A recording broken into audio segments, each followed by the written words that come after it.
The Washington Commanders are an odd team right now. Not only is the franchise about to get approved for sale to Josh Harris, but everyone knows that with new ownership, a lot of changes come with. Ron Rivera is probably coaching for his job. Meanwhile, Eric Bieniemy is coaching to try and get a head coaching job, and a lot of that is going to ride on second-year quarterback Sam Howell. I honestly have no idea what to expect from the Commanders this season. They could realistically make some noise in the NFC East or be in the Caleb Williams sweepstakes, and that pretty much all comes down to Howell. Sam Howell was once considered to be an early pick at the 2023 NFL Draft, but after a disappointing junior season at North Carolina, his stock fell all the way to the 5th round, where the Washington Commanders selected him. He was buried on the depth chart last season. Washington traded for Carson Wentz, and Taylor Heinicke also returned. Well, they're both gone now. Besides, Wentz sucked and the Commanders released him, and Heinicke just got a bag from Atlanta. Howell did end up starting Washington's final game of the year. It was his NFL debut, and it came against Dallas, who was actually playing for the division title. Howell completed 11 of 19 passes for 169 yards, a touchdown, and an interception. He also showed off his legs a bit, rushing 5 times for 35 yards, and he found the end zone. It was a very promising debut, but it doesn't mean too much, honestly. It's one start. Patrick Mahomes wasn't good in his NFL debut. Alex Smith threw 4 picks in his debut, and Matthew Stafford had 3. It doesn't mean a thing, but at least we got to see him on the field before he becomes the actual guy in Washington. But he is going to have to work for it. This offseason, the Commanders signed Jacoby Brissett to a 1-year, $8 million deal. He, more than anything, is a veteran that is supposed to help push Sam Howell to be better. Brissett is a good guy to have on the roster. Last year, he was the Browns' placeholder while Deshaun Watson was suspended. He was just fine in 11 starts. He did have a career-high 64 completion percentage and threw 12 touchdowns to 6 interceptions. Brissett is kind of the ultimate backup. He backed up Tua Tagovailoa in 2021 and saw 5 starts. He started 15 games for the Colts in 2019 and in 2017, right after Indianapolis traded for him from the Patriots after Andrew Luck got hurt. Now, nobody really expects much from Brissett. He is a game manager and really shouldn't start at all if everything goes well with Howell, but that's never how things go in Washington. They cycle through quarterbacks like it's nothing, and I'm willing to bet that Brissett starts at least 1 game. There are 2 other quarterbacks on the roster for now. Jake Fromm is the expected 3rd string. He spent last year with the Giants, but was drafted by the Bills in the 5th round in 2020. Washington also has undrafted rookie Tim DeMorat, who played at the FCS level at Fordham. And it's safe to say that Jacoby Brissett is the clear backup and should beat those guys out. There are a lot of reasons to pay attention to the Washington Commanders this season. The team is about to be sold, and a lot of people will get fired by new ownership. There is also the question of whether or not Sam Howell can be good or not. And of course, then there's Eric Bieniemy. He's going to be one of the most interesting stories this season. He was the Chiefs' offensive coordinator and obviously had a lot of success coaching Patrick Mahomes alongside Andy Reid. The Chiefs won 2 Super Bowls and Mahomes won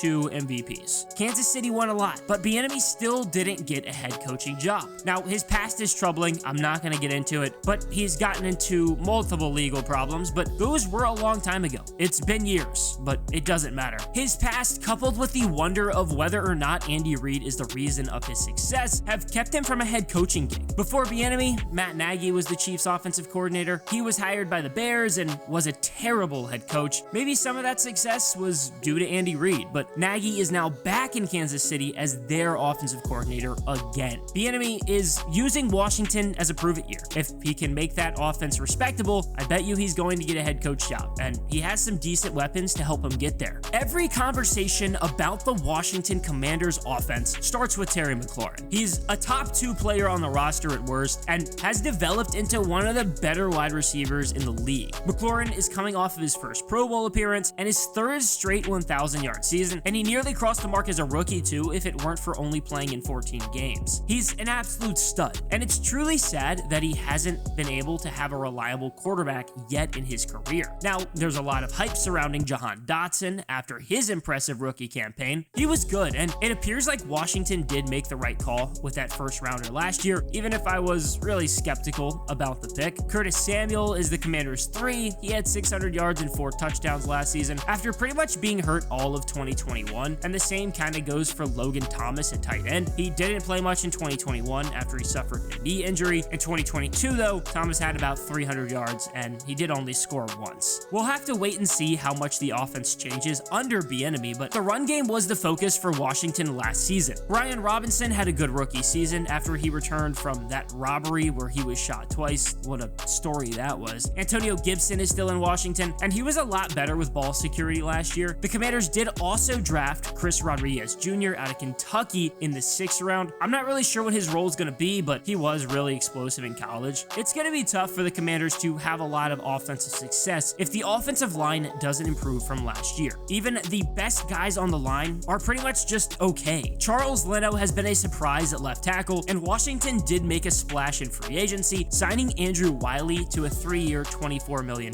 contract. Center has been an issue for a while because Chase Roulier hasn't been able to stay healthy, but Washington decided to release him. They did sign Nick Gates to a 3-year, $16.5 million contract and drafted Ricky Stromberg in the 3rd round after his time at Arkansas. Now, my main concern for the line is at guard, because if it's Andrew Norwell and Sam Cosmi, it's gonna be bad. Like it's been for the last few years, Washington's defense should be good. They have a chance to be one of the better defenses in the league again, and a lot of that starts on the defensive line. Jonathan Allen is the only player I think you can argue is better and more valuable to the team over Terry McLaurin. He's become the leader of that defense, and he's been reliable. Allen had 7.5 sacks last year, but the other defensive tackle, Deron Payne, had 11.5. He just signed a big 4-year, $90 million deal after he was franchise tagged. It's super important for Washington to keep those two together. Off the edge, well, that's where the drama is. Chase Young has dealt with injuries, but he was a human wrecking ball as a rookie. Washington declined his 5th-year option, but would probably like to sign him long-term if he can return to form. On the other side of him is Montez Sweat, who had 8 sacks in 2022, and he's good, but Chase definitely has the higher ceiling. If there's a spot of concern on the D, it's linebacker. Jamin Davis needs to continue to develop, but he did finally show flashes last season. Cody Barton is in Washington now, and David Mayo is back. It's